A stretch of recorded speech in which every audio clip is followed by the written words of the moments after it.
So I'm there now and I'm waiting, and I kind of got this attitude. Normally I'm a little nervous. This time I'm like, I'm not really gonna get it, so I'm just cool. And then who walks through the room, whistling, like everything's cool. How dare him be so cool and chill? And he's like, hey, I'm Robert.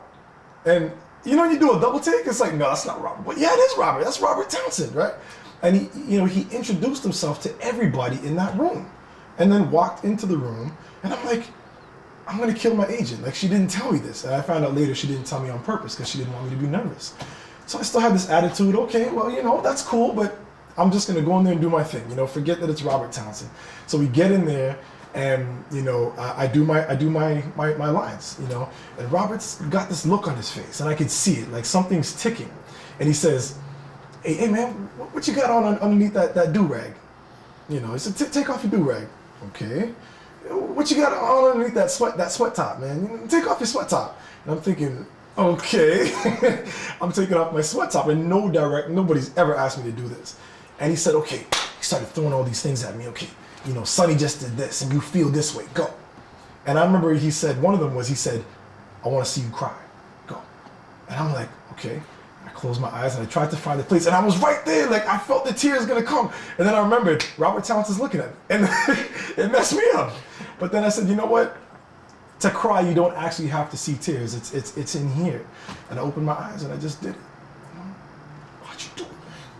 And I got into it, and I, you know, and then, you know, the one particular part where he got up and he said, okay, you in this corner, man. You watch boxing matches. You know how it goes, man. Pump him up. Come on, man. Come on. And he went like this to me. And man, Robert, like, I tried to be a man about it. You know, he gave me like the hardest slap on my chest that any, but he was, you know, it was good. But like, and then I remember, like, I got to my girlfriend, when I went up with my girlfriend, I said, hey baby, take a picture of this.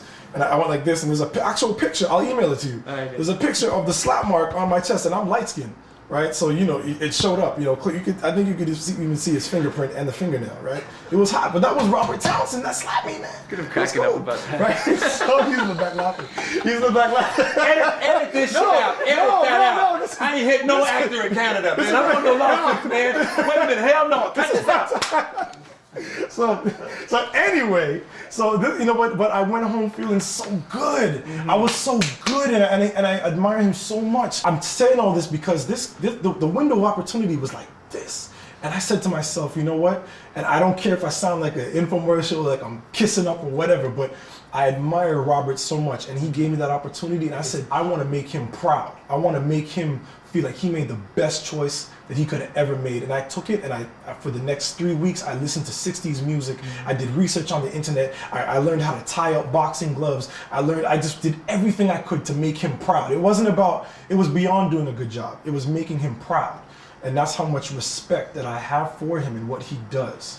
And we took it and we ran with it. And you're gonna see it when you see the movie.